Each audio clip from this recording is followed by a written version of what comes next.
The U.S. Department of Justice, under the guidance of Attorney General Pam Bondi, recently launched the Weaponization Working Group.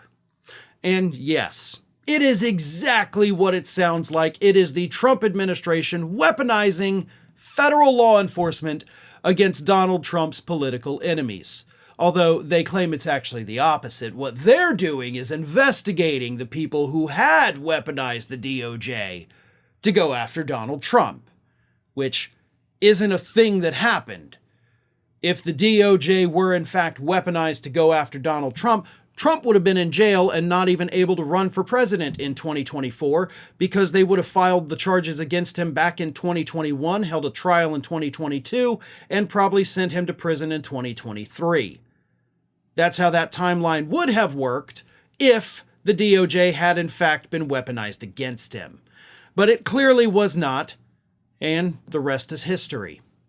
But not for this administration, certainly not for Donald Trump. By God, he wants to get to the bottom of it, and everybody who played a role in it is going to be punished.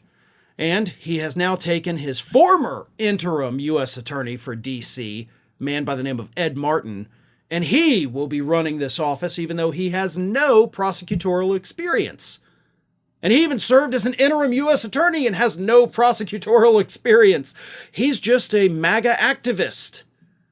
And he'll be heading up the Weaponization Working Group with, of course, Fox News host Jeanine Pirro taking over as the interim U.S. attorney for D.C.